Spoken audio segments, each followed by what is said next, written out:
प्रारब्ध के सभी दर्शकों को मेरा नमस्कार। मेरा नाम है संदीप आर के सिंह और आज हमारे साथ बाबा की खरी खोटी चैनल से श्री नन्हे पहलवान जी। नन्हे पहलवान, बहुत बहुत स्वागत आपका।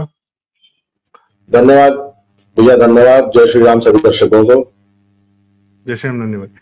नन्हे भाई, आप पंजाब में रहे हैं और आपके चैनल के माध्यम से हमें पंजाब के अंदर की वो बातें पता चलती हैं जो बहुत ज्यादा पब्लिक डोमेन में नहीं आती हैं। मेन स्ट्रीम मीडिया तो बिल्कुल छिपा के रखता है।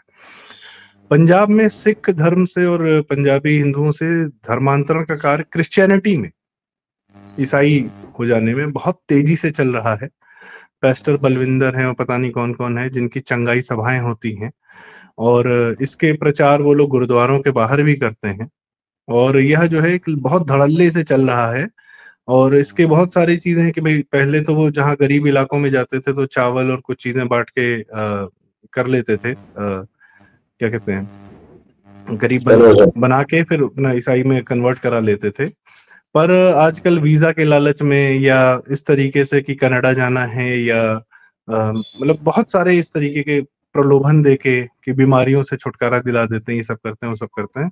यह देखा जा रहा है कि वीजा के प्रलोभन देकर या इस प्रकार से बहुत सारे प्रलोभन देकर और पंजाब में गरीबी का वास्ता देके कि ए मुल्क तो नर्क है, वो कनाडा स्वर्ग है, इस तरीके से करके जो है ईसाई धर्मांतरण का कार्य बहुत तेजी से चल रहा है। जिसमें हमको ये भी जानकारी मिली कि जालंधर में सबसे बड़ा चर्च भी बन रहा है या बन चुका है, कुछ ऐसा। पर what cot my attention was, एक गाना आया है यीशु दी बल्ले बल्ले, और ये मतलब सुनने में तो बड़ा मस्त लगता है, आदमी नाचता भी है। पर ये यीशु दी बल्ले बल्ले हो रही है और शैतान को रखे पांव के थल्ले। तो क्रिश्चियंस में भी जो है वही कंसेप्ट होता है, बिलीवर नॉन बिलीवर, और जो नॉन बिलीवर होते हैं हिंदू और बाकी लोग जो क्रिश्चियन नहीं होते हैं वो सब शैतान का रूप माने जाते हैं। उन बताया जाते हैं कि उनके दिमाग में शैतान है। तो यीशु जो है यही करते हैं कि शैतान मतलब हिंदुओं और काफिरों मतलब को, नॉन बिलीवर्स को अपने पांव के नीचे रखते हैं, इस तरीके के। क्रिश्चियनिटी ने जो तबाही मचाई है दुनिया में उसका कोई सानी नहीं। इस्लाम भी एक बार जो है पानी भरता है उसके सामने, क्योंकि पूरा साउथ अमेरिका मारा इन्होंने, पूरा नॉर्थ अमेरिका मारा, वहां के सारे लोग मारे। गोवा में जो 400 साल इन्होंने किया, उसका आप शेफाली वैद्य जी का पोर्टुगीज इंक्विजिशन ऑफ गोवा पे आप वीडियो देख सकते हैं। सरेआम जिस तरीके से जलाया जाता था, औरतों को जिस तरीके से मारा जाता था, वो काम इस्लाम ने भी नहीं किया। और पूरा यूरोप बर्बाद, मतलब यूरोप में क्रिश्चियनिटी किस तरीके से लाखों औरतों को जो है चुड़ैल बोल के जला दिया गया क्योंकि वो प्रकृति की पूजक हुआ करती थी। तो यह क्रिश्चियनिटी के बहुत सारे आयाम। भारत में भी यही प्रयास चलता रहा है, नॉर्थ ईस्ट को इन्होंने इस तरीके से किया, पंजाब में बहुत बेसिकली चल रहा है। तो भारत में हिंसा के रूप में तो नहीं कर पा रहे थे क्योंकि हिंसा का प्रतिकार भारतीय बहुत कायदे से दे देते हैं। तो यह इन्होंने इस तरीके से किया। ये गाना मुझे इसलिए विचित्र लगा क्योंकि पंजाबी गाना, पंजाबी म्यूजिक, ये सारी चीजें सिख धर्म ने पाला पोसा, हिंदू धर्म ने पाला पोसा। यहाँ का संगीत है, हारमोनियम बज रहा है, जो भी बज रहा है, और भजन गाया जा रहा है तुम्हारे यीशु का। तो आप कैसे देखते हो ये नेक्स्ट लेवल कन्वर्जन, पूरे समाज का कन्वर्जन हो चुका है क्या, मानसिकता का कन्वर्जन हो चुका है क्या? अन्य भाई संदीप भैया, इसकी शुरुआत होती है जब हिंदुस्तान आजाद हुआ है, तब से जो मेजॉरिटी क्रिश्चियन पॉपुलेशन थी ना उस वक्त, वो पंजाब में बहुत ही, मतलब जो पाकिस्तान पंजाब कह लो चाहे इंडिया पंजाब कह लो आप, बहुत ही रेयर थी। उस वक्त इनको, कुछ पंजाबियों को अंग्रेजों ने जाते जाते ये लालच दिया कि तुम ईसाई धर्म अपना लो, इस नंगे भूखे देश में रखा क्या है, और तुम हमारे साथ चलो। तो कुछ लोग इनके साथ 45, 44, 46, 47, 48, 1950, 52, 54 तक यूके चले गए। वहां गए तो वहां भाई ठीक है, पाउंड में आप पैसे कमाओगे, थोड़ा ज्यादा पैसे कमा लोगे। पैसे वैसे कमा के कुछ एक सालों बाद जब उनको अपने देश की याद आई तो वापस आए। हिंदुस्तान का वो दौर था कि हिंदुस्तान में भरपेट उन दिनों खाना नहीं मिलता। आपको याद होगा शास्त्री ने तो नारा दिया था कि भैया उपवास करो, एक टाइम खाओ। फिर भला हो हरित क्रांति का कि हिंदुस्तान में खाने भर अनाज उगना शुरू। तो वो जो कुछ जो पंजाबी उन दिनों जो इंग्लैंड चले गए थे, यूके चले गए थे, जब वो वहां से पैसे वैसे कमा के वापस आए ना, तो यहाँ उन्होंने अपने रिश्तेदारों नातेदारों को ये समझाया कि देखो हम वहां गए, हम वहां क्रिश्चियन बन गए, ईसाई बन गए, हमने तो वहां बहुत पैसा कमाया, हमें अपॉर्चुनिटीज मिली, उन्होंने हमें स्वीकार किया। फिर उन्होंने एक दूसरा मुद्दा बनाया जात पात का। ठीक है, मैं मानता हूं किसी जमाने में हिंदुस्तान में जात पात एक प्रॉब्लम थी, कुछ स्टेट्स में, कुछ जिलों में, कुछ पार्ट्स में आज भी है। मेन मुद्दा उन्होंने उसको बनाया। फिर अल्बेनियन नर्स आती है। हिंदुस्तान का वो दौर था जब छोटी छोटी बीमारियों का इलाज नहीं होता था और छोटे बच्चों में मृत्यु की जो संख्या थी वो बहुत हाई होती थी, मोर्टालिटी रेट बहुत ज्यादा। तो उस औरत ने इलाज के नाम पे पूरा बंगाल और बंगाल के आसपास के एरिया को, जी ये कांग्रेस का काल था, नेहरू गांधी का काल था ये? जी जी जी, एकदम एकदम। ये जानबूझ के मैं गरीब बनाए रखा गया, इसका मतलब? मैं मैं प्राइम कांग्रेस एरा की बात कर रहा हूं, नेहरू से लगाया इंदिरा गांधी तक की बात कर रहा हूं, सोनिया गांधी तक की बात कर रहा हूं। आप सोच के देखिए, आज हम कहते हैं कि देश में अगर इंटेलिजेंस एजेंसीज हैं वो इनपुट देती रही होंगी इंदिरा गांधी को कि एक औरत अल्बेनिया से आके यहाँ पे धर्म के नाम पे कन्वर्जन करा रही है, दवाई के नाम पे, इलाज के नाम पे, और सरकार, भारत सरकार, इंदिरा गांधी प्रधानमंत्री थी, भारत रत्न दिया गया है मदर टेरेसा को, उनको मदर की उपाधि दे दी। एक क्रिश्चियन नन को जो चर्च का एजेंडा चलाई, उसको भारत देश ने अपने देश का सबसे बड़ा अवार्ड दिया, भारत रत्न दिया है कांग्रेस ने। चलिए उस एरा को छोड़ देते हैं, आ जाते हैं आज के प्रेजेंट के एरा में। जब से ये खालिस्तानी रेडिकल्स पंजाब में एक्टिव हुए हैं, तब से एक प्रॉब्लम शुरू हुई है वहां के मजहबी सिखों में कि हमको उचित मान सम्मान नहीं मिलता है उच्च जाति के सिखों से। जट सिख हमें वो मान सम्मान नहीं देता जिसके हम हकदार हैं। बच्चों की पढ़ाई लिखाई, जो राइस बैग कन्वर्ट्स हम कहते हैं ना कि एक बोरा चावल एक बोरे, वो तो उधर उड़ीसा और झारखंड और छत्तीसगढ़ में चलता है, वो पंजाब में नहीं चलता। पंजाब में तो लालच दिया जाता है वीजे का, ताड़े मुंडे नु कनेडा भेज देंगे। आप सोच के देखिए कि आज एशिया की सबसे बड़ी चर्च जलंधर में बन रही है। आज पंजाब में 3 बड़े क्रिश्चियन गुरुज हैं, अंकुर नरूला, जलंधर के पास खामड़ा में उनकी चर्च बन रही है, और एशिया की सबसे बड़ी चर्च बन रही है। वो तो कहते हैं कि वर्ल्ड की 4th सबसे बड़ी मिनिस्ट्री है मेरी। बगल में यह कपूरथला डिस्ट्रिक्ट में देओल खोजेवाला, खोजेवाला एक गांव है, उनका पूरा नाम है शायद बाजिंदर सिंह देओल ऐसे करके कुछ। एक बगल में है मोहाली में है, वो भी मतलब वो मतलब बहुत, ये 3 बड़े नाम हो गए हैं। बाजिंदर सिंह नाम है। मैं आपको एक इंसिडेंट बताता हूं। इन्होंने जो अब नया मॉडस ऑपरेंडी शुरू किया है यूज करना, बाजिंदर सिंह हरियाणा का रहने वाला, मोहाली में अपनी चर्च चलाता है। उसने एक फंक्शन कराया, उस फंक्शन में आए थे चंकी पांडे, आदित्य पंचोली, राजपाल यादव। आप ध्यान दीजिएगा मेरे, मैं किन की बात कर रहा हूं। और वहां पे वो अनन्या पांडे के लिए कहता है, चंकी पांडे की बेटी के लिए, कि मैं देख रहा हूं, वो बहुत फेमस होने वाली है, वो वर्ल्ड की सबसे बड़ी सुपरस्टार हो जाएगी। तो आदित्य पंचोली कहता है कि पास्टर जी, मेरा भी बेटा है, उसका 1000 करोड़ का प्रोजेक्ट लगने वाला है। राजपाल यादव उस स्टेज पे कूद कूद के नाच रहा है। आप इसको क्या कहेंगे?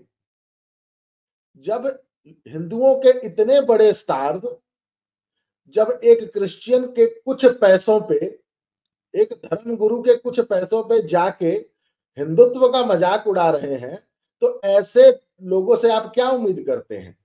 आम जनमानस जो आज भी पाखंड में बहुत ज्यादा विश्वास करता है, वो क्यों ना कन्वर्ट हो जाए? इसमें एक एन और मैं जोड़ देता हूं। हिंदुओं से दूरी बनाने के लिए, हिंदुओं से अपने आप, अपनी आइडेंटिटी अलग करने के लिए कुछ लोग दिन रात लगे हुए हैं।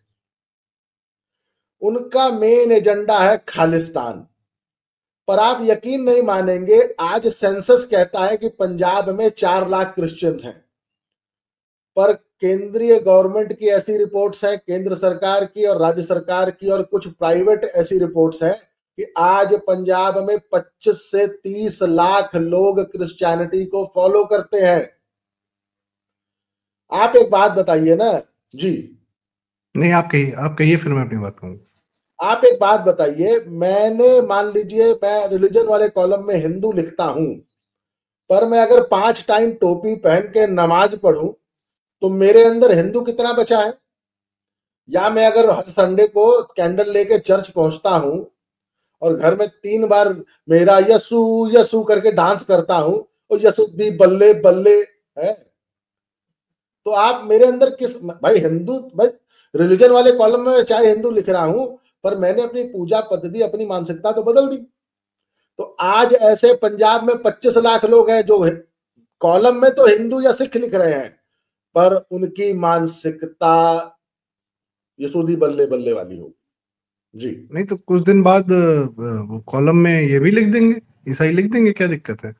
वो अच्छा नहीं सबसे लिख मेन देंगे। बात है यार, नहीं मैं, हाँ यह है कि फायदा जो कॉलम में हिंदू या लिखने सिख लिखने से जो फायदा मिल रहा है वो भी लेना है, और ईसाई धर्म का हो जाने में, चर्च जाने में भी जो फायदा मिल रहा है वो भी लेना है। खैर ये तो आम जनता है, चलो मान लिया हमने।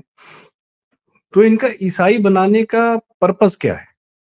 मैं आपसे जानना चाहूंगा कि यह जो कन्वर्जन किया जा रहा है इतना पैसा खर्चा करके बॉलीवुड स्टार्स को लाके, वो भी कुछ चुके हुए जो फूके कारतूस हैं, लेकिन चर्चित चेहरे तो हैं, उनके नाम पे लोग आ जाते हैं, सभाओं में आ जाते हैं, फिर ये कहते हैं कि हम इलाज करते हैं। ऐसे बहुत सारी वीडियोस घूमती हैं, दर्शकों ने भी देखी होंगे कि पास्टर ने पानी छिड़का, लोग कांपने लगे, गिर गए, हिल गए। और फिर एक वो बहुत बड़ा फेमस मीम है कि मेरी बहन सुन नहीं सकती थी, फिर वो बोलने लगी।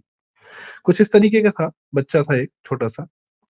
तो बच्चों के साथ भी, जो कि कानूनी रूप से अलाउड नहीं है कि आप बच्चों का इस्तेमाल नहीं कर सकते, पर ये बच्चों का इस्तेमाल करते हैं बाकायदा एक्टर बना के, और ईसाई बनाकर पॉलिटिकल पावर भी गेन करते हैं। अभी मैं कल एक पॉडकास्ट सुन रहा था जिसमें संदीप बालकृष्णन सर हैं, हम लोग की भी उनसे बातचीत है, हमारे चैनल पे आए भी हैं वो। वो बता रहे थे कि नागालैंड में एक सीएम था सोनिया गांधी के टाइम में, और पोप से आया ये निर्देश कि ये सीएम हमको कन्वर्जन करने में दिक्कत कर रहा है। तो कुछ इलाके थे जो नागालैंड के क्रिश्चियन पॉपुलेटेड हो गए थे, तो 7 जो एमएलए थे वहां के, वो क्रिश्चियन पॉपुलेटेड इलाकों के एमएलए थे। भाई नागालैंड में बहुत ज्यादा बड़ी विधानसभा तो है नहीं, तो 7 ने विद्रोह करके उस सीएम को हटवा दिया। और आप देखिए अमरिंदर सिंह को भी किस तरीके से हटाया गया है। अमरिंदर सिंह जो आपकी कांग्रेस सरकार का मुख्यमंत्री रहा, उसको आपने किस बेइज्जत तरीके से हटाया, उसको हटा के बनाया किसको? चन्नी, जिसपे स्वयं पे आरोप है कि वो क्रिप्टो क्रिश्चियन है, पगड़ी पहनता है, कनाडा में रहता है, लेकिन वह यह बताया जाता है कि वो क्रिप्टो क्रिश्चियन है। इसके अलावा पूरी मीडिया, जुडिशरी सब लगाकर एक कैंपेन चलाकर राम रहीम, संत राम रहीम को, आसाराम बापू को, इन बड़े, चूंकि क्या पंजाब में शायद गुरुओं की परंपरा अभी भी रही है, गुरु ग्रंथ जी साहिब जी आखिरी हैं, पर वो एक कि ठीक है कोई बाबा है, कोई डेरा है, कुछ इस तरीके के लोग हैं। इन लोगों को बदनाम कर करके किसी न किसी तरीके से इन लोगों पर से जनता का मोहभंग कराया गया है, और जनता को फिर ये सारी जनता पहुंची है इनकी चंगाई सभाओं में। अगर राम रहीम बाबा पे जितने आरोप लगे हैं, क्या क्रिश्चियन पास्टर्स पे नहीं लगे हैं? क्या सेक्सुअल अब्यूज के आरोप इन पर नहीं लगे हैं? लगे हैं। केरल का एक था, उसको तो नर्स नर्स वगैरह बेचारी, उन्हें कितनी नर्सों ने आके बताया कि ये जो है हमारे साथ वो करता है, ये भी पंजाब आया था, मुरक्कल करके नाम था, कुछ ऐसा ही था उसका। जी विश्व में पोप कितनी बार माफी मांग चुके हैं कि चर्चेज में और इस प्रकार की संस्थाओं में, ईसाई संस्थाओं में पीडोफिलिया, बच्चों के साथ व्यभिचार होता है, फादर्स करते हैं, ये सब करते हैं। ये बहुत जगह कहानी है, फिर एक फिल्म बनी है बाकायदा स्पॉटलाइट करके। तो पॉइंट इज कि इनके यहाँ जो अब्यूज होता है वो मीडिया में नहीं आता, और ये अंधविश्वास की इंतहा है इनके यहाँ, कि पानी मार दिया तो ठीक हो गए। पोप जो है व्हीलचेयर पे घूम रहा है, और इनका जो है पास्टर सबका इलाज करता घूम रहा है। एक अस्पताल तो इनसे बना नहीं, कैंसर ट्रेन चलती है पंजाब से राजस्थान में, कैंसर ट्रेन चलती है, इनके अस्पताल नहीं है, लेकिन ये इलाज कर रहे हैं चंगाई सभाओं में। तो क्या इस जनता को भ्रमित, अच्छा इसमें क्या है, क्योंकि जितने आपके ये पास्टर्स और इस तरीके के फादर और ये सब होते हैं, ये भारत में अपॉइंटमेंट नहीं होती है इनकी, ये वेटिकन देश के राजा जो हैं, पोप जी, वो डायरेक्ट अपॉइंटमेंट करते हैं, वहां से अपॉइंटमेंट होती है इनकी, ये वहां से चलते हैं। तो एक वेटिकन एक सिर्फ वो नहीं है, पोप नहीं है, वो एक इंडिपेंडेंट कंट्री है। तो वहां का जो मेन आदमी है, चलाता है उस देश को, वो आपके यहाँ पे किसको क्या पोजीशन देनी है, पावरफुल पोजीशन देनी है, वो निर्धारित करता है, और वो इस तरीके से पॉलिटिकल पावर्स को भी। तो मैं आपसे जानना चाहता हूँ, ये जो कन्वर्जन में इतना इन्वेस्टमेंट कर रही है क्रिश्चियनिटी, पोप कर रहे हैं, खालिस्तान, क्या खालिस्तान आंदोलन भी में भी आप इनका रोल देखते हैं क्या? क्या पॉलिटिक्स को प्रभावित करने के लिए सारा कन्वर्जन हो रहा है? जी, धन्यवाद। आपको याद है कि यही आसाराम कन्वर्जन के कितना खिलाफ काम करते थे हमारे, जिस जो इलाके एकदम ही मतलब पिछड़े इलाकों में इन्होंने कन्वर्जन के खिलाफ एक मुहिम छेड़ रखी थी। कांग्रेस सरकार ने एक फर्जी केस में इनको जेल में डाला, चार्जशीट ऐसी बनाई कि आज भी वो जेल में है, उनके बेटे जेल में। सारी दुनिया के सामने ये 100 बार पकड़े गए हैं कि ये कैसे कैसे लालच देके बच्चों को, दुनिया को क्रिश्चियन बना रहे हैं। उसमें एक लालच जो पहले कभी खालिस्तानी दिया करते थे सिखों को, कि तुमको हम टूरिस्ट वीजा पे लाएंगे और तुम यहाँ पे असाइलम ले लो, ये कहेंगे कि मैं तो खालिस्तान को सपोर्ट करता हूं, तो मुझे वहां पर हिंदू सरकार है, एक इंडियन गवर्नमेंट है, मुझे वो प्रताड़ित करती है। आज वही काम ये क्रिश्चियन सिखों के साथ कर रहे हैं कि तुम क्रिश्चियनिटी अपनाओ, तुम्हारा वीजा हम लगवाएंगे, और वहां जाके तुमने ये कहना है कि कैसे हिंदूवादी सरकार, नरेंद्र मोदी की सरकार वहां पे एंटी क्रिश्चियन एजेंडा चलाती है और हमारी जान को खतरा है। इसको समझिए संदीप भाई, इस क्रोनोलॉजी को समझिए कि इनको कन्वर्जन में इंटरेस्ट नहीं है। इनको उन कन्वर्ट्स को यूएस, यूके, इंग्लैंड, अमेरिका और कनाडा ले जाके वहां पर पूरे विश्व को ये दिखाना है, यूएन को ये दिखाना है कि कैसे हिंदुस्तान में क्रिश्चियनों के साथ दुर्व्यवहार होता है, उनकी जान को खतरा है। डीप स्टेट का एजेंडा है कि हिंदुस्तान को पूरे वर्ल्ड में बदनाम करो कि वो कैसे अपनी माइनॉरिटीज के खिलाफ काम करता है। नरेंद्र मोदी की सरकार माइनॉरिटी विरोधी है, वो माइनॉरिटीज को जिंदा नहीं देखना चाहती है। इन्होंने तो हिंदू राष्ट्र बनाना है। मैंने ये बहुत ही छोटी बात कही है, पर इसके मैसेज को समझिए कि पूरे विश्व में बदनाम करना है इस राष्ट्रवादी सरकार को। तो उसका सबसे बढ़िया एजेंडा है कि चंद लोगों को पकड़ के ले जाओ, उनका कन्वर्जन कराओ, उनको यूएस यूके पहुंचाओ और वहां पे उनसे धरने कराओ कि हम तो जी अपनी जान छुड़ा के भाग के आए हैं, ये सरकार हमारी, ये हिंदू हमारी जान लेना चाहते थे। पूरे विश्व में वृहद हिंदू समाज को बदनाम करना है हमको भी। उसी, देखिए आपने खुद बताया ना कि क्रिश्चियन से ज्यादा हत्याएं धर्म के नाम पे किसी धर्म ने नहीं की है। इस्लाम भी एक बार पानी मांग ले, पर क्रिश्चियन से सबसे ज्यादा।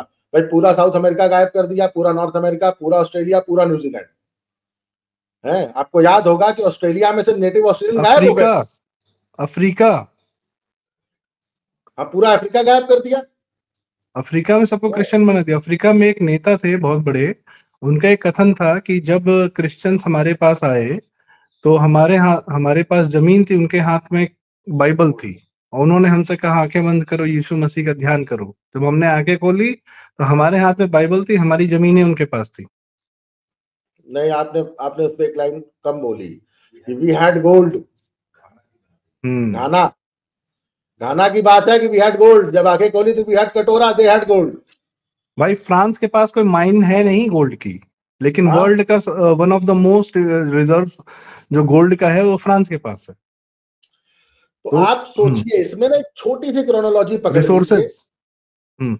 रिसोर्सेस पे कब्जा तो चलो हिंदुस्तान में क्या करेंगे, इतना पिटेंगे इनकी बुद्धि ठीक हो जाएगी, वो अलग बात है। आप इसमें एक छोटी क्रोनोलॉजी समझिए कि आज तक किसी हिंदू पे या हिंदुत्व पे धर्मांतरण और धर्म के नाम पे हिंसा का इल्जाम कभी साबित नहीं हुआ। हमारे पुरखों की बात कर लीजिए, मैं अशोक से और उनसे पुरानों की बात करूंगा कि उन्होंने, ठीक है, उन्होंने युद्ध लड़े, उन्होंने दूसरे देशों को जीता, दूसरे राज्यों को जीता, पर धर्म के नाम पे नहीं जीता, किसी को धर्म के नाम पे नहीं मारा। हिंदुओं ने कभी धर्म के नाम पे किसी दूसरे धर्म के ऊपर अत्याचार नहीं किया। हिंदुओं के किसी स्क्रिप्चर में ये नहीं लिखा है, जैसे इनकी स्क्रिप्चर्स में लिखा है कि दूसरों को चाहे जैसे मर्जी प्यार से, बदमाशी से, गुंडागर्दी से, तलवार से, लालच से कन्वर्ट करो। तो हिंदुओं का एजेंडा कभी कन्वर्जन का नहीं रहा है। तो हमको अपनी श्रेणी में कैसे लाएंगे? भाई आज मुसलमान और क्रिश्चियंस ये वर्ल्ड में एक चीज के लिए फेमस है ना, कन्वर्जन के लिए। मुसलमान बदमाशी से, क्रिश्चियन किसी जमाने में गुंडागर्दी से करते थे, आजकल लालच देके कर रहे हैं, आजकल बरगला के कर रहे हैं, आजकल झूठ बोल के अंधविश्वास से कर रहे हैं। ये सेम उसी लाइन में हमें खड़ा करना चाहते हैं, सिर्फ अपना दाग छुपाने के लिए कि नाजी ना देखो हिंदुस्तान में माइनॉरिटीज के साथ वृहद हिंदू समाज अत्याचार करता है धर्म के नाम पे। जी, जैसे हर इंसान को अपना एक पैसा कमाने का जरिया ढूंढता है आदमी, जब पैदा होता है तो बाद में जब बड़ा होता है तो पैसा कमाने का, परिवार पालने के लिए ढूंढता है, वैसे हर समाज भी ढूंढता है। हमारे यहाँ पे भगवान, मतलब मूर्तियां बनाई गई, दर्शन करने का एक कंसेप्ट दिया गया कि आप कहीं भी जाके किसी भी भगवान का दर्शन कर सकते हैं। आप सोचिए, अब दर्शन इकोनॉमी अपने आप में कितनी बड़ी इकोनॉमी है। इसमें समय की कोई सीमा नहीं है, ज्योग्राफी की कोई सीमा नहीं है, और किसी भगवान की भी कोई सीमा नहीं है। और कोई इंसान कहीं भी जाके कैसे भी कर सकता है। ट्रैवलिंग भी हो रहा है, आ रहे हैं जा रहे हैं लोग। अयोध्या में जब इसी साल श्री राम मंदिर बना है, उसके बाद बताइए 13-14 करोड़ लोग आ रहे हैं। और जो भी एक है, इनके यहाँ कन्वर्जन इकोनॉमी चल रही है। दूसरे वाले को अपने यहाँ अंदर लेके आओ पहले। और इनका कन्वर्जन सिर्फ एक इंसानों का नहीं है, उसके चक्कर में सभ्यताएं बर्बाद कर रहे हैं। ये पूरी पूरी सभ्यताएं मार डाल रहे हैं और डकार नहीं ले रहे। क्रिश्चियनिटी को तकलीफ क्या है, एक सेकेंड, कि जिस दिन से क्रिश्चियनिटी पैदा हुई है उससे पहले का कोई नहीं रहना चाहिए। अगर हिंदू धर्म सनातन उससे पहले का खड़ा है तो वो इनके जो झूठ है, जो कहानी एक सुनाई गई है कि एक परमपिता है, उनका एक बेटा आया और सारी कहानी वहीं से शुरू होती है, और किसी एक दिन आखिरत आएगी और फिर उसके बाद बैठ के हिसाब होगा कि हेवन में जाएंगे कि हेल में जाएंगे। तो इस प्रकार के अंधविश्वास के सामने हिंदुत्व तो खड़ा है। हम और आप खड़े हैं तो हम खड़े हैं, तो ये हमारे इनके झूठ पे हम सवाल हैं कि भाई ये क्या तुम्हारा नौटंकी है? तुमसे पहले भी तो हम हैं, हमारे भी तो श्री कृष्ण हुए हैं, राम जी हुए, सब लोग हुए हैं। तो वो लोग क्या थे? तो इनको अगर अपने से पहले वाले का मार डालेंगे, ये जैसे इन्होंने साउथ अमेरिका में किया, माचू पिच्चू और आपके इंकास को मार डाला, फिर रेड इंडियंस को इन्होंने नॉर्थ अमेरिका में मार डाला, ऑस्ट्रेलिया में एबोरिजिनल्स को मार डाला, और न सिर्फ मारा, उन इंसानों को जानवर समझ के जू बनाए थे उनके लिए। जितनी हत्याएं, उस सभ्यताएं बर्बाद की, बंगाल का पूरा अकाल इनका पैदा किया हुआ है, और ये डकार नहीं लेते इतने बड़े बड़े पाप करके। और अपनी इकोनॉमी चलाने के लिए क्या बना है? कन्वर्जन इकोनॉमी के दूसरे देश के पॉलिटिकल पावर को कैप्चर करके रखने के लिए हम जो है वहां की जनता को ही कन्वर्ट कर डालेंगे। उस चक्कर में वो हजारों साल की सभ्यता मर जाए, उससे हमको कोई मतलब नहीं। या तो हम या तुम, ये या वाला कौन सा कंसेप्ट है भाई? सनातन कहता है कि हम भी और तुम भी, सबका कल्याण हो, सबका प्राणी मात्र का कल्याण हो। इनके समझ में नहीं आ रहा है। और ये आप सोचिए किस प्रकार से इन्होंने चोरी की, लिटरली चोरी की है। पहले पूरे यूरोप को, रोमन सभ्यता को, ग्रीक सभ्यता को मारा, खत्म किया, अपने यहाँ के साइंटिस्ट मारे। डार्क एजेस था 500 साल तक। भाई अमेरिका में लोग भगे हैं यूरोप से, किससे डर के भगे हैं? क्रिश्चियनिटी के राज से डर के भगे हैं। सेक्युलरिज्म नाम का कंसेप्ट लाए तो राजा और क्रिश्चियन, भैया चर्च हमारे में दखल न दे, राज्य में इतना दखल था चर्च का, और सिर्फ मारने जलाने के अलावा कुछ नहीं करते थे। पर्चा थमाते थे पैसा लेके कि ये तुमको पर्चा दे दिया गया, तुम्हारे पाप माफ, अब तुम सीधे हेवन जाओगे। ये इन लोग के कंसेप्ट हुआ करते थे, डॉगमास बोलते थे। ये भारतीय सभ्यता इनके सामने खड़ी है। कम्युनिज्म भी इन्हीं का है, क्रिश्चियन से का ही पैदा हुआ है। पॉइंट इज की यीशु दी बल्ले बल्ले जो है ना, ये इसलिए है क्योंकि ये गाना, ये म्यूजिक, ये संगीत हमारा है, तुमने चोरी की है। नॉर्मल गाना नहीं है। और ये ऐसे ही पूरा साइंस ऑफ ग्रीक का हमारा, भाई सब कुछ हमारा उठा के अपने यहाँ लेके जाते हैं, हमारे यहाँ के बेस्ट ब्रेन्स को लेके जाते हैं, अपना सीईओ बना लेते हैं। तुम्हारे बस का तो है नहीं नई जनता कायदे की पैदा करना। तो मैं ये कहना चाहता हूँ कि आप जब ये बता रहे थे तो इनका एक्चुअल मकसद क्या है? भारत पर कब्जा, भारत के मानस पर कब्जा, या भारत पर पॉलिटिकल कब्जा? क्योंकि ये कन्वर्जन कोई धर्म से या अध्यात्म से इसका कोई मैटर नहीं। It is pure politics, is it? Mother Teresa के बाद हिंदुस्तान में कन्वर्जन का बीड़ा उठाया सोनिया गांधी ने। आप इस बात को तो मानते हैं ना? हाँ हाँ, अरे शंकराचार्य जी को रात में भेज दिया था दिवाली के दिन जेल में, क्योंकि वो साउथ में कन्वर्जन के अगेंस्ट चल रहे थे। बस। आप एक बात बताइए, आपने कहा ना कि इनके धर्म में, इनके धर्म के तो क्या कहने, हिंदू धर्म में हम पेड़ में भी आत्मा मानते हैं। आपको उन विष्णुई औरतों का बलिदान याद होगा कि किसी राजा ने ऑर्डर दे दिया था कि वो खेजड़ी के पेड़ काट दो, तो वो पेड़ों से लिपट गई थी और पूरा गांव का गांव बलिदान हो गया कि नहीं, पेड़ नहीं काटने देंगे। जिन लोगों ने पूरी नस्लें की नस्लें खत्म कर दी, वो हमें धर्म या हमें सद्भाव न सिखाएं। और बात रह गई, देखिए हिंदुस्तान में कन्वर्जन की, अब भाई समूल हिंदू का तो नाश इनसे होगा नहीं, विनाश तो होगा नहीं। ऐसा तो नहीं होगा कि 110, 15, 20 करोड़ हिंदू तुम गायब कर दो रातों रात हिंदुस्तान से या वर्ल्ड से। अब वो जमाना तो रहा नहीं। तो उसमें सबसे पहले क्या है, मैं आपको एक बात बताता हूं। इन्होंने कन्वर्जन जब भी शुरू किया है ना, किसी भी कम्युनिटी ने जब कन्वर्ट किए हैं, तो उनको सबसे पहले एक चीज का लालच दिया गया है कि देखो देखो, हिंदुओं में तो 4 वर्ण हैं, तुम तो छोटी जात से हो, तुम्हें सम्मान नहीं मिलता है, हमारे धर्म में आओ, यहां सब एक समान है। मेरा एक दोस्त है, वो एक ऐसे ही छोटे समाज से उसके दादाजी कन्वर्ट कर गए थे, हिंदू थे, कन्वर्ट कर गए। तो मैंने उससे एक दिन पूछा, मैंने कहा तुम कन्वर्ट किए, तो मैंने कहा कारण क्या था? तो कहता कि तुम्हारे धर्म में पाखंड बहुत है। मैंने कहा चल भाई, हाँ मान लिया मेरे धर्म में बहुत पाखंड है, बहुत पाखंडी है। मैंने कहा तुम्हारे धर्म में तो पाखंड नहीं है ना? कहता एकदम नहीं है। उसकी नानी की दोनों किडनी फेल थी, और यही पास्टर बाजिंदर सिंह एक दिन अपने स्टेज पे एक मरी हुई लड़की को जिंदा करके दिखा रहा था। तो मैंने कहा यार, तेरी तो पूरी फैमिली, तुम हर संडे चर्च जाते हो, मैंने कहा तू पहले दारू पीता था, तूने दारू छोड़ दी, तूने सब कुछ छोड़ दिया, अब तू दिन भर जो है खाना खाने से पहले तू वो लॉर्ड, तूने हमें खाना प्रोवाइड कराया। मैंने कहा तू इतना तगड़ा क्रिश्चियन हो गया है। तो मैंने कहा भैया, अपनी नानी को ले जाओ पास्टर बाजिंदर सिंह, क्या वो किडनियों पे हाथ लगाएगा, किडनियां ठीक हो जाएंगी? तो कहता नहीं, ऐसे नहीं है, जो मन से मानता है जीसस को, क्राइस्ट को, उसकी ठीक होंगी। मैंने कहा अब नौटंकी शुरू कर दी है? मैंने कहा एक तरफ तुम मरी हुई लड़की ही को जिंदा कर देते हो, अबे तेरी नानी की किडनी खराब है, तू यहाँ हॉस्पिटल में पड़ा है, लाखों रुपए खर्च हो गए। मैं कहा ले जाओ, बाजिंदर जी ने ऐसे पुश पुश 4 बार ऐसे करना है, फायर फायर करोगे, मैं कहा हो जाएगी किडनियां ठीक। नहीं, ऐसे नहीं ठीक होंगी। वहां इनका सारा पाखंड खत्म हो जाता है। हम हिंदू बहुत पाखंडी है। दूसरी बात, ये कहते हैं ना कि आपको बराबर का ओहदा मिलेगा, बराबर सम्मान मिलेगा, हमारे धर्म में जात पात नहीं है। जो जिस बिरादरी से कन्वर्ट हुआ है, उसी बिरादरी में शादी होती है, उसी बिरादरी में रिश्तेदारियां होती हैं। मैंने उससे पूछा, मैंने कहा ये क्या है? तो इसका कोई जवाब नहीं, इसका कोई भाई जवाब नहीं है। इनके चर्च अलग होते हैं, इनके कब्रिस्तान अलग होते हैं, मरने के बाद भी बराबर में जगह नहीं है।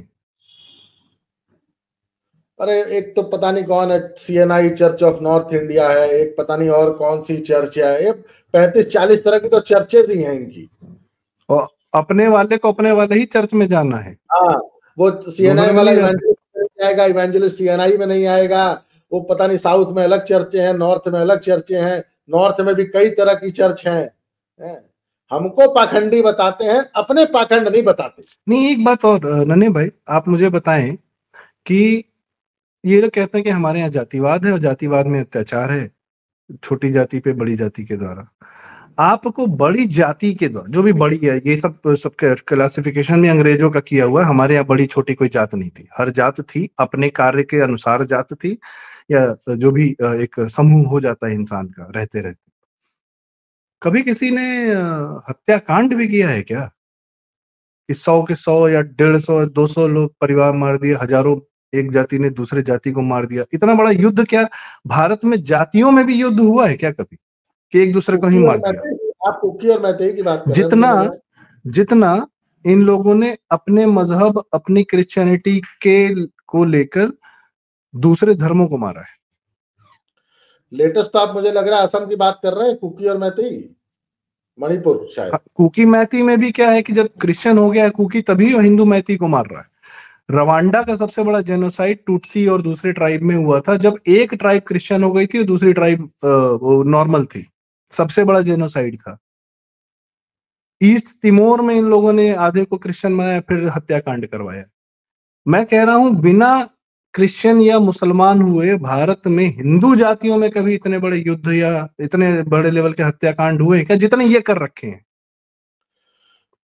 देखिए, मैं ऐसे ही नहीं लालू जैसे वो कहता हूं कि इन लोग को छोड़िए, उन शब्दों का प्रयोग अब तो मैं नहीं तेजस्वी की करूंगा। बीवी क्रिश्चियन है ना, तो भोजपुरी में भी एक यीशु मसीह का गाना आ गया भैया, क्योंकि तेजस्वी की बीवी आज क्रिश्चियन है। तक आज तक मुझे लगता है कि सिर्फ एक स्टेट में, स्टेट द्वारा ऑर्गेनाइज्ड अंतर जातीय युद्ध हुआ है, वो था बिहार में, और उसके जनक थे लालू यादव, जिन्होंने कहा था भूरा बाल साफ करो।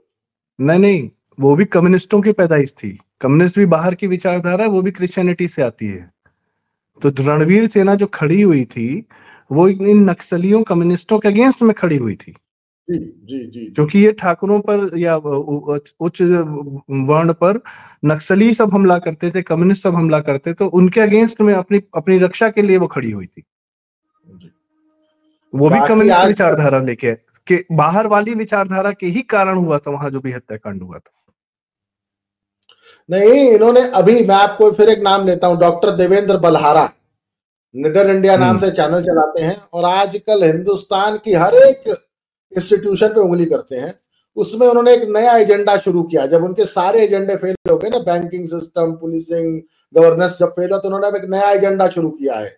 छत्तीसगढ़, झारखंड में जाके जल, जमीन, जंगल हो गया ना नक्सलवाद। नक्सलवाद भाई, जल, जमीन, जंगल, नक्सलवाद। मतलब हिंदुस्तान से अमित शाह ये दावा कर रहे हैं कि हम नक्सलवाद को खत्म कर रहे हैं, और हरियाणा का एक बददिमाग आदमी डॉक्टर देवेंद्र बलहारा नाम का जाके वहां पे जल, जमीन और जंगल का नारा दे रहा है कि सरकारों से अपनी जल, जमीन, जंगल बचाओ। अगर तुम्हारी जमीनें ही ले लेंगी तो खेती करोगे कहां? एक छोटा सा उदाहरण दूं ने भाई, वीडियो जी लंबा हो गया पर मुझे लगता है बड़ा जरूरी है। मेरे जानने वाले हैं एक बहराइच में, उनका एक फैक्ट्री थी, स्टील फैक्ट्री थी। बहुत मुश्किल से उन्होंने जो है अपना जीवन में करियर बनाया था। स्क्रैप से स्टील फैक्ट्री बनी इसका, और वो सरिया, वो लोहा जो है इंगिट स्क्रैप से निकला हुआ रिसाइकिल होने के लिए कानपुर आता था, 5 घंटे की दूरी। ठीक है, तो ट्रक को यदि, और बहुत भारी होता है, तो ट्रक में खाली ना एक लेयर वो लोहे के इंगिट लगते हैं, बाकी ट्रक खाली जाता है क्योंकि उससे ज्यादा वजन वो उठा नहीं सकता।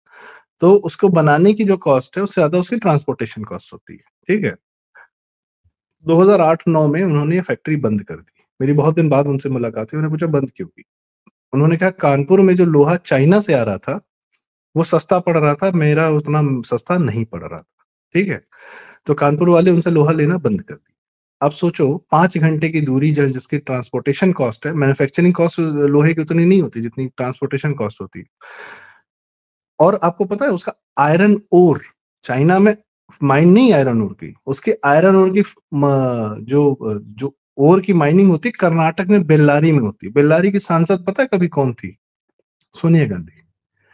चीन के साथ एमओयू किया था, और बेल्लारी से पूरा, बेल्लारी ब्रदर्स करके होते थे जिनका पूरा कब्जा था, जो सैकड़ों trucks daily iron ore ports के थ्रू इलीगल, लीगल नहीं था, इलीगल था, वो इन सरकार की नाक के नीचे चाइना जाता था, वहां से प्रोसेस होके बकायदा बढ़िया लोहा जो है, आयरन ओर की क्वालिटी बेहतर होती है थोड़ी, और स्क्रैप से निकले हुए लोहे की क्वालिटी थोड़ी डाउन होती है, तो वो जो है वापस भारत में आ जाता था। कानपुर में भाई किसी पोर्ट पे उतरा होगा, फिर ट्रक से आया होगा कानपुर, तो वो सस्ता पड़ रहा था। और बहराइच में जो बन रहा था 5 घंटे की दूरी पे, वो लोहा महंगा पड़ रहा था। इसलिए जल, जंगल, जमीन कि इस जमीन के नीचे जो है उसका इस्तेमाल भी क्रिश्चियन से ही करेंगे। आप ना कर पाए, आपकी अपनी जनता ना कर पाए उसका इस्तेमाल, जब करने लगेंगे तो भड़काया जाएगा। आपका कॉपर का प्लांट बंद करा दिया तमिलनाडु में, और उसमें भी चर्चेस की भूमिका पाई गई है। तो मुझे लगता है नन्हे भाई आप कुछ क्लोजिंग कमेंट दें, आज इन पे बड़ी जरूरी चर्चा थी इनके आज यशस्वी बल्ले बल्ले के जन्म दिवस पर। मुझे उसमें एक और आपको बात बताऊं, इनके नामों पे कभी ध्यान दीजिएगा। अंकुर नरूला, प्योर नाम हिंदू सुन के नहीं। आपको क्या लगा? अरे जगन मोहन रेड्डी, हाँ, जगन मोहन कृष्ण जी का नाम। वो रेड्डी उनके पूर्वजों का नाम पर है क्रिश्चियन। और बताएं, संबित पात्रा ने एक दिन बोल दिया था अलका लांबा को, कांग्रेस की है ना वो, रागिनी नायक या अलका लांबा, दोनों में से किसी को एक साफ साफ बोल दिया था टीवी पे कि तुम तो क्रिश्चियन हो। खंडन नहीं किया था। तो सोनिया गांधी के आसपास बहुत सारे ऐसे नाम है जो क्रिश्चियन है। हर्ष मंदर एनआईसी वाले, एनएसी वाले।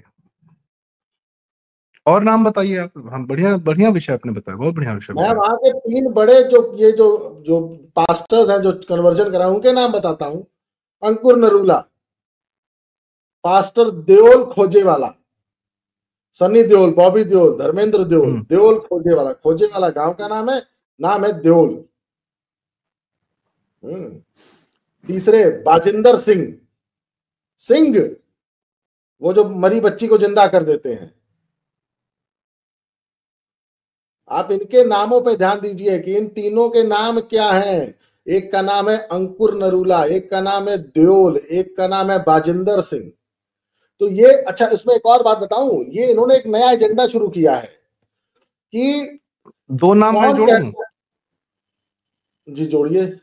राजा राम मोहन राय, राजकुमारी अमृता कौर, क्रिश्चियंस। मैं राजकुमारी अमृता कौर पे जाने वाला था कि जो हिंदुस्तान में सिखों में कन्वर्जन शुरू हुआ है वो यही कपूरथले के राजा के बेटे ने किया है। चंद जमीन के लिए, जमीन के एक टुकड़े के लिए, राज सिंहासन के एक हिस्से के लिए, अगर उसको नहीं मिला वो आके लखनऊ सेटल हुआ है और यहां पे आके उसने क्रिश्चियनिटी अपनाई है थोड़ी सी प्रॉपर्टी के लिए। और बाद में वही अमृता कौर शायद हेल्थ मिनिस्टर हुई है इंडिया की। हेल्थ मिनिस्टर थी। हेल्थ मिनिस्टर थी। सोचिए, चंद जमीन के लालच में राज परिवार के लोग कन्वर्ट हुए हैं इंडिया में। सिख राज परिवार के, हिंदू राज परिवार के नहीं। आप मुझे एक राज परिवार दिखा दीजिए हिंदुओं का, राजस्थान का, चाहे गुजरात का, चाहे मध्य प्रदेश का, चाहे उत्तर प्रदेश का, जो कन्वर्ट हुआ। अरे वो आप देखो भी राजस्थान में, जयपुर में, वो आज भी महाराणा के वंशज हैं। आज भी पूरे सम्मान से वही सारे कार्यक्रम होते हैं उनके जो पहले तब हुआ करते थे जी।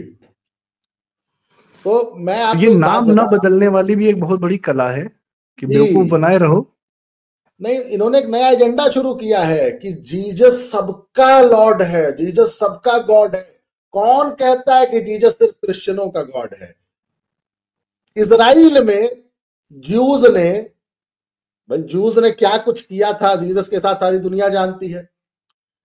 एक चर्च है, एक पूरी ट्रस्ट है जो काम कर रही है इजरायली ज्यूज में कि नहीं, तुम्हें बरगलाया गया है मेरे बच्चों, Jesus is the God of every human being on this earth. Jesus तुम्हारा भी गॉड है। जूस को समझाया जा रहा है, हिंदुओं को समझाया जा रहा है, पूरे विश्व में। और मुसलमानों को नहीं समझाते। हाँ। मुसलमानों के आसपास नहीं फटकते। ये सबसे टोपी उतार के तुरंत आगे कर लेगा है। अच्छा, मैं इसमें एक क्लोजिंग रिमार्क दूंगा। हाँ जी, असीता जी सूर में होने हैं सबसे ज्यादा आजकल, सूर में वहां जैसे कर रहे हैं। और आपको एक बात बताऊं, डीप स्टेट की फंडिंग है पूरे खालिस्तान को। हिम्मत नहीं है किसी चर्च के खिलाफ कुछ बोल दें। इनकी नाक के नीचे हिम्मत नहीं है। इनकी नाक के नीचे कपूरथला में, इनकी नाक के नीचे मोहाली में इंडिया की सबसे बड़ी चर्चें चल रही हैं, सबसे बड़ी मिनिस्ट्री चल रही है। और खालिस्तानियों में इतना गूदा नहीं है कि वहां जाके विरोध प्रदर्शन करते। हिम्मत नहीं है। एसजीपीसी में भी नहीं है, शिरोमणि गुरु किसी में नहीं है। पंजाब सरकार में हिम्मत नहीं है। मैं नाम लेता हूं, पंजाब सरकार में हिम्मत नहीं है। पूर्व की पंजाब सरकारों में हिम्मत नहीं थी, एसजीपीसी में हिम्मत नहीं है, खालिस्तानियों में हिम्मत नहीं है कि एक लाइन बोल दे क्रिश्चियन कन्वर्जन पे कि पंजाब में वृहद सिख समाज जसूदी बल्ले बल्ले कर रहा है। हिम्मत नहीं है बोलने की। क्यों? क्योंकि सारी फंडिंग डीप स्टेट से आती है और डीप स्टेट वाले। चन्नी भी था क्या क्रिप्टो? बीच में बात आई थी, चन्नी भी क्रिप्टो था। अरे साहब, मैं कह रहा हूं कुछ दिन रुक जाइए, कुछ दिन और, बस थोड़े दिन। आप देखिएगा कि पंजाब का हाल क्या करेंगे ये क्रिश्चियंस। आप सोच के कर ही दिया भाई। आज 30 लाख 30 लाख लोग पंजाब में क्रिश्चियनिटी को फॉलो करते हैं। ठीक है, धर्म वाले कॉलम में आज भी हिंदू और सिख लिखते होंगे, लेकिन फॉलो करते हैं ज्यादा ही होंगे। 30 लाख। अब मैं आपकी बात में आखिरी बात रखते हुए चर्चा का समापन करूंगा, क्योंकि बड़ी जरूरी चर्चा थी, इसलिए हमने लंबी भी की। बाबा रामदास जी जो के बताते हैं कि पूरे पंजाब को ध्वस्त कर दिया जा रहा है, इंडस्ट्री भगाई जा रही है, गरीबी बढ़ती जा रही है, तो क्रिश्चियंस वहीं पलते हैं या वहीं कन्वर्जन ज्यादा होता है जहां ये गरीब बनाते हैं। पंजाब जैसा समृद्ध स्टेट को गरीब बना के कन्वर्जन कराया जा रहा है, ये मॉडल दिखता है। तो जी, जब आप सनातन की जड़ों से कटोगे तो बटोगे। जब आप अपने आप को सनातन की अपनी उन विशाल वृहद जड़ों से काटोगे, जब अपने को हिंदुत्व से दूर करोगे, तो जो हिंदुओं से दूर हुआ कल को सिक्खी से दूर क्यों नहीं हो जाए। वो कटी पतंग है, जहां कहां जाके गिरेगी फटेगी, लूटी ही जाएगी, वही हो रहा है। डोर तोड़ दी है अपनी, अब चाहे जहां जाओ भैया, कौन जाए। तो नन्हे भाई बहुत बहुत धन्यवाद, बड़ी जरूरी चर्चा थी आज के दिन। और तुलसी पूजन दिवस है, मनाया जाए, और अटल जी का जन्मदिन है, मनाया जाए, और बाकी तो जो बल्ले बल्ले है वो है ही है। तो इसी के साथ दर्शकों बहुत बहुत धन्यवाद, और इस लंबी चर्चा को सुनने के लिए धन्यवाद। कमेंट्स में अपनी राय जरूर बताएं कि यह पूरा वृहद, क्योंकि यह जरूरी बात थी, बहुत काम की बात थी, बहुत जरूरी बात थी, इसलिए हम लोगों ने इतनी लंबा चर्चा की। जी, और कमेंट्स में अपने एरिया में अगर कन्वर्जन हो रहा है उसके बारे में जरूर लिखें, अपने आसपास के लोगों को अवेयर करें कि कैसे चंद रुपयों और छोटे छोटे लालच में आपको सनातन से दूर किया जा रहा है। हिंदुस्तान को बर्बाद करने की साजिश को समझें। जी संदीप। भारत को गरीब बनाए रखने की भी इन्हीं की साजिश है, क्योंकि गरीब रहेगा तो कन्वर्ट हो जाएगा, मजबूत हो जाएगा तो कन्वर्ट नहीं होगा। तो चलिए इसी बात पे हम इस चर्चा का समापन करते हैं, बड़ी देर हो गई। दर्शकों बहुत बहुत धन्यवाद। कृपया नन्हे पहलवान जी का चैनल बाबा की खरी खोटी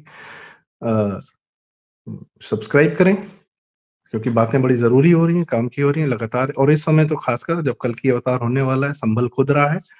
और आज हमारा चैनल सब्सक्राइब करें प्रारब्ध, और वीडियो जरूरी लगा हो तो कृपया लाइक करें, शेयर करें, आगे इसको जरूर लोगों तक लेकर जाएं। बहुत बहुत धन्यवाद, नमस्कार। नन्हे भाई बहुत बहुत धन्यवाद, जय श्री राम। धन्यवाद संदीप, जय श्री राम।